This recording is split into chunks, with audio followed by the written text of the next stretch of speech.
All right, let me tell you about the CANOVI experience. So it started with leeks.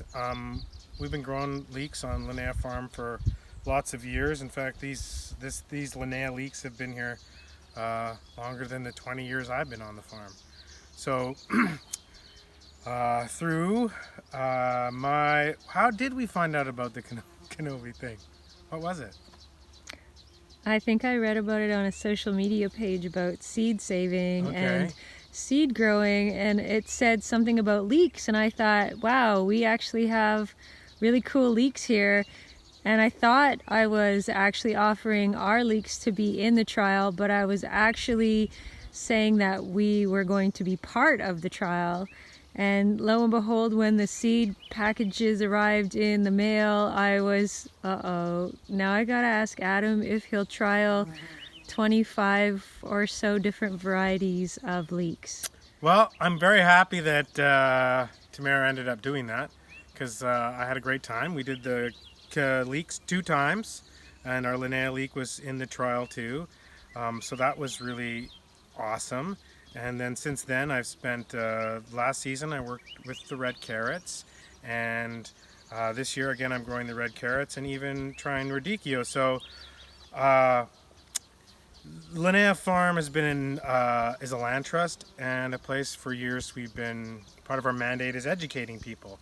So it actually was a great fit, CANOVI, with us, because having a dedicated group of scientists and the support of the Bauta initiative has meant that I get to do a little bit of research and sort of elevate what I'm already doing, because without seeds there's no food, and living on a small island, seed security and adapting vegetables for our region have always been a really big part of what we do here. And like I said, these Linnaea leeks were here before I am here, and hopefully they're everywhere. And now with my involvement with the BC Eco Seed Co-op and a further commitment to CANOVI, I'm just really looking forward to not only eating great food, but having better seeds available for Canadians.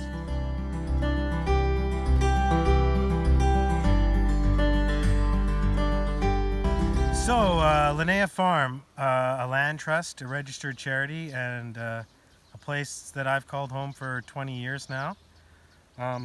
These leeks are the Linnaea leeks, so these were started in February, tended to and cared for all year, and next year around this time they'll have big seed heads on them, and we'll have leek seed. Leeks are how I got into CANOVI in the first place, with the, as we told you, or will tell you, depending on the order you see these videos, how we got into it by sort of a little bit of misunderstanding and circumstance and recognizing a good thing and an opportunity when it comes to you. And that's a little bit like how a seed works.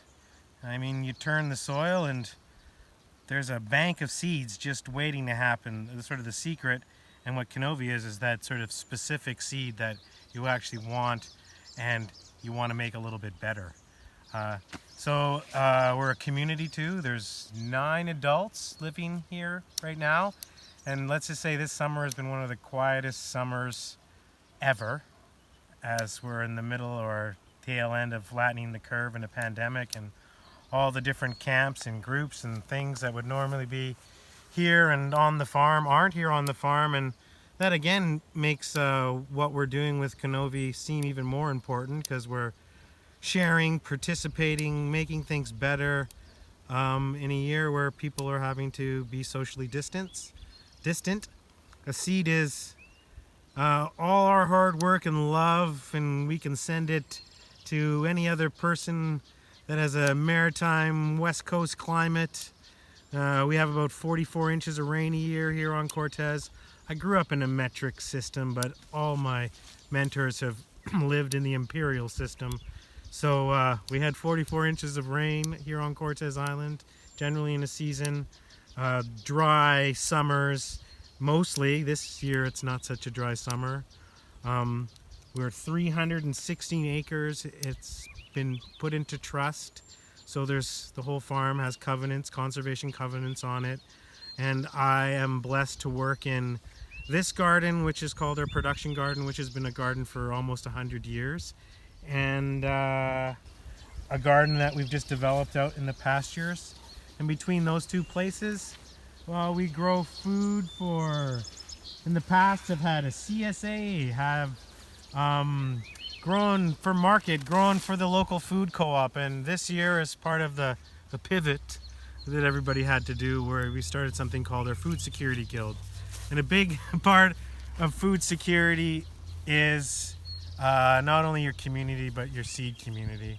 So I feel really lucky to be involved with CANOVI, a member of the BC Eco Seed Co-op, and a Canadian living in British Columbia, and supported by good people out there doing good work.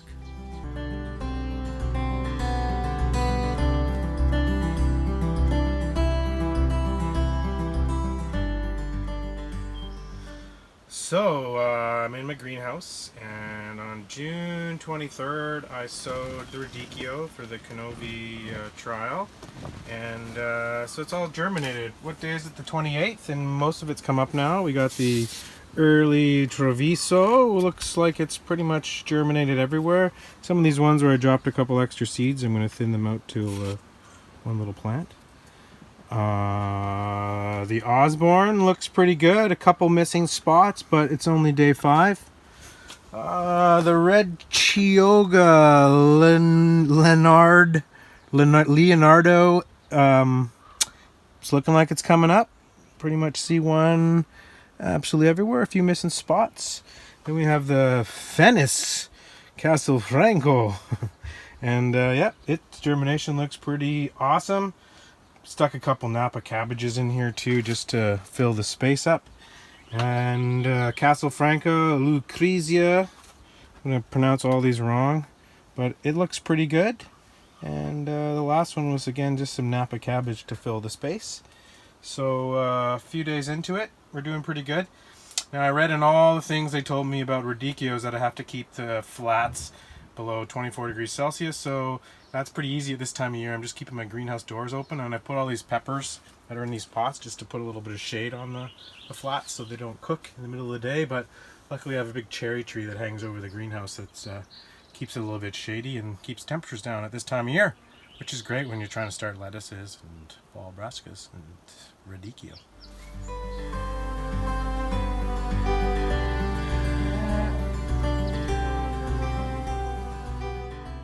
I'm Tamara, and I'm one of the resident stewards here at Linnaea Farm.